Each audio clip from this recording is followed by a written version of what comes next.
तो जी चूंकि मोदी जी का जिक्र हुआ तो आपके वीडियोस लगातार वायरल हो रहे हैं बैक चेकिंग के, आपके चक्कर में सीएम डीसीएम सभी को उनके वीडियोस जो है सोशल मीडिया पे पोस्ट करने। वो मोदी जी जानना चाहते हैं कि इतना मैं इनको परेशान कर रहा हूं तो ये खाते क्या है कि हर वक्त मेरे से लड़ाई करते हैं, ये खत्म क्यों नहीं हो रहा है। तो वो समझने की कोशिश कर रहे हैं कि बैग में क्या है मेरे। अच्छा, तो आप ये कह रहे हैं लेकिन आप अड़े हुए हैं कि प्रधानमंत्री मोदी का भी बैक चेक करते हुए वीडियो आपको देखना है। यस, वो इसलिए देखना है क्योंकि मेरे पिताजी जो कहा करते थे कि जब भी कोई चुनाव आता है तो देश का प्रधानमंत्री किसी एक पार्टी के प्रत्याशी के प्रचार के लिए नहीं आनी चाहिए, मुख्यमंत्री भी नहीं आनी चाहिए। आप देश के प्रधानमंत्री हो, आपके पार्टी के नहीं। आप जो शपथ लेते हो कि मैं देश का प्रधानमंत्री हूँ, उनके पार्टी का प्रधानमंत्री वो नहीं है।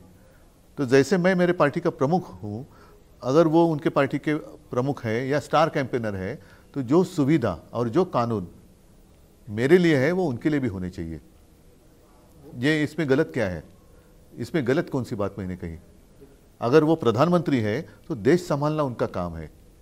आज भी मणिपुर से खबरें थोड़ी सी आती है, अब तो आना बंद ही हो गया, लेकिन पिछले हफ्ते में एक खबर आई थी कि एक 31 साल की उम्र की आदिवासी महिला जिसका अत्याचार उसके ऊपर हुआ और जिंदा जलाया गया, 3 बच्चे की माँ थी वो। कि ये देखना मोदी जी का या गृह मंत्री जी का काम नहीं है? वो वहाँ जल रहा है मणिपुर और आप यहाँ वोट मांग रहे हैं, शर्म की बात है। आपने गृह मंत्री जी का जिक्र किया तो उनका एक बयान भी आपको सुनाती हूँ। उन्होंने कहा था कि उद्धव ठाकरे औरंगजेब फैन क्लब के नेता बन गए। वो तो मैंने उनको अब्दाली भी कहा था ना, अहमद शाह अब्दाली है वो, उनके ही शायद कुछ ये रहेंगे वो। नहीं, वो तो कह रहे हैं औरंगजेब कहाँ से लाया उन्होंने? जब मैं उनके साथ था तो मैं कौन था? तो ये भी एक बात है कि ये सारी जो बातें हैं आपको भविष्य नहीं दिखता है, इतिहास में क्यों जाते हैं आप? और ऐसे कौन सी मैंने बात की है? मैंने भाजपा को लताड़ा है, ना हिंदुत्व छोड़ा है, ना मैं कभी छोड़ूंगा। और उन्होंने जो मुझे और एक चुनौती दी है या कुछ सवाल पूछे, अब तक राम मंदिर क्यों नहीं गए? अरे राम मंदिर आपका नहीं है, और मैं भाजपा मुक्त राम ही चाहता हूं। भाजपा मुक्त राम, भाजपा मुक्त राम, वो जैसे वो कोई भाजपा का ऑफिस नहीं है। पहले तो ऊपर से लीकेज है वो रोके, और शंकराचार्य जी ने भी कहा था कि वो पूरा मंदिर पूरा होना चाहिए, मंदिर का निर्माण पूरा होना चाहिए, उसके बाद सब जाए। तो वो भी अधूरा है। तो जब पूरा होगा तब जाएंगे आप? मैं उसके पहले भी गया था, और इनसे इजाजत लेने की आवश्यकता क्या है? लेकिन आज महाराष्ट्र की जनता अपने जीवन की लड़ाई लड़ रही है, महाराष्ट्र अपने स्वाभिमान की लड़ाई लड़ रहे हैं। ये सारी चीजें उठाकर गुजरात लेके जा रहे, उसके बारे में मोदी जी और शाह जी क्यों नहीं कुछ कहते?